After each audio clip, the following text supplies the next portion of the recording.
Hello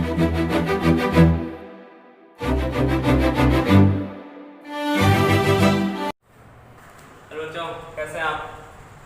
आज की जो हमारी टॉपिक है वह है वैद्युत ऊर्जा।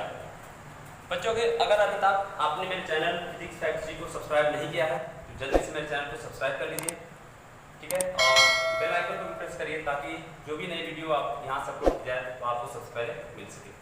बच्चों, जो हमारी टॉपिक है वह वैद्युत ऊर्जा। यह क्लास 10th के लिए और क्लास 12th के लिए, यह दोनों के लिए एक इम्पॉर्टेंट टॉपिक है, क्योंकि अक्सर करके बोर्ड के एग्जाम में इन टॉपिकों से जरूर से कोई ना कोई क्वेश्चंस आ ही जाता है, चाहे वह न्यूमेरिकल के रूप में हो या फिर वह थ्योरी के रूप में हो। तो चलिए हम लोग स्टार्ट करते हैं।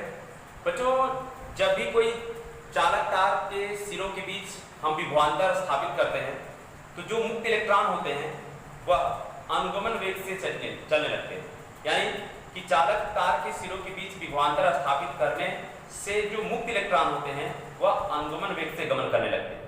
और जो चालक तार में विद्युत ऊर्जा होती है वह अनुगमन वेग यानी कि मुक्त इलेक्ट्रॉनों के अनुगमन वेग की ठीक विपरीत दिशा में प्रवाहित होने लगती है, ठीक है, यानी कि अनुगमन वेग से इलेक्ट्रॉन जिस दिशा में चलते हैं विद्युत धारा ठीक उसकी विपरीत दिशा में प्रवाहित होने लगती है। यह आप पहले जानते हैं कि विद्युत धारा इलेक्ट्रॉनों के प्रवाह की ठीक विपरीत दिशा में प्रवाहित होती है। अब जो बैटरी से जो ऊर्जा मिलती है इलेक्ट्रॉनों को वह क्या होती है कि वह जो धन आयन होते हैं, यानी कि जो चालक तार होता है उसमें जो धन आयन होते हैं इलेक्ट्रॉन उनसे टकराते रहते हैं, और जो बैटरी से मिलने वाली ऊर्जा होती है वह इलेक्ट्रॉनों को यानी कि धन आयन को क्या करते हैं, वह स्थानांतरित करते रहते हैं। यानी कि जब इलेक्ट्रॉन को बैटरी से ऊर्जा मिलती है वह अनुगमन वेग से गमन करता है विद्युत धारा की विपरीत दिशा में, वह बार बार धन आयनों से टकराता रहता है, जिसके कारण बैटरी से जो ली गई ऊर्जा होती है इलेक्ट्रॉनों की वह धन आयन को क्या होती है, ट्रांसफर होती रहती है, जिससे धन आयनों की जो ऊष्मीय वेग होता है वो क्या होता है, धीरे धीरे बढ़ने लगता है। ऊष्मीय वेग बढ़ने के कारण से जो चालक तार का जो ताप होता है, टेम्परेचर होता है, वो भी बढ़ने लगता है और जो चालक तार होता है वह गर्म हो जाता है। तो इस प्रकार से बैटरी से ली गई ऊर्जा होती है वह पूरी की पूरी ऊष्मीय ऊर्जा में बदल जाती है।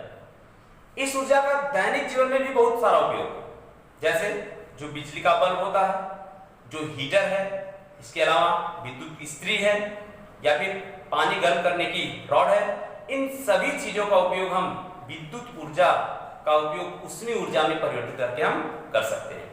अब हम इसके लिए सूत्र की स्थापना करेंगे कि इसके लिए सूत्र की स्थापना यानी कि सूत्र क्या हो सकता है। तो बच्चों, जब हम किसी चालक के सिरों पर बैटरी से विभवांतर लगाते हैं तो जो आवेश यानी कि जो इलेक्ट्रॉन होते हैं वह क्या होते हैं कि प्रवाहित होने लगते हैं, यानी कि इलेक्ट्रॉन जब अनुगमन वेग से चलते हैं तो उसमें धारा बहने लगती है।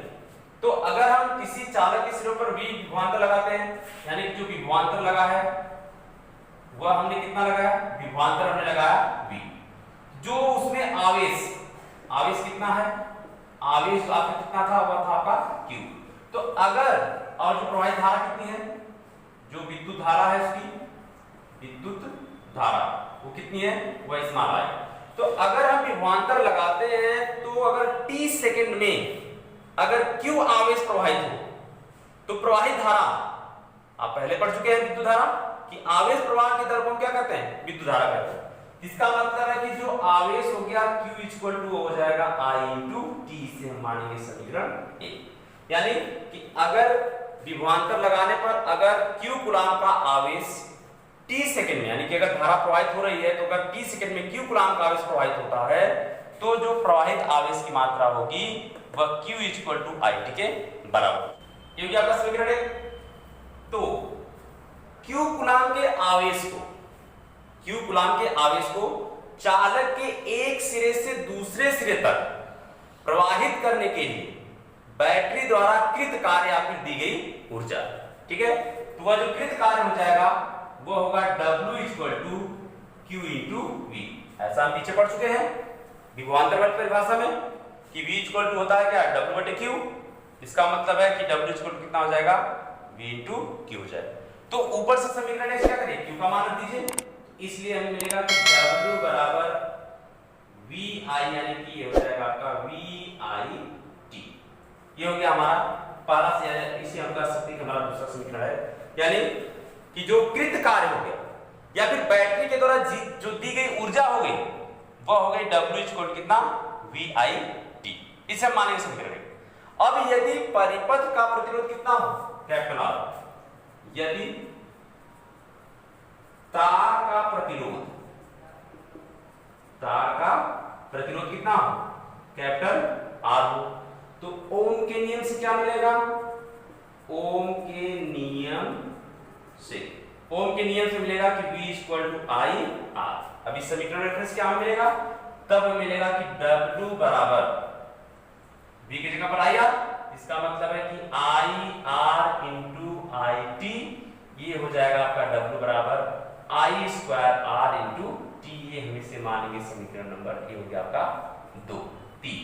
ठीक है, यानी कि एक हमें यहाँ पर मिल गया समीकरण W = VIT, यहाँ पर दूसरा मिल गया कि W बराबर I² RT।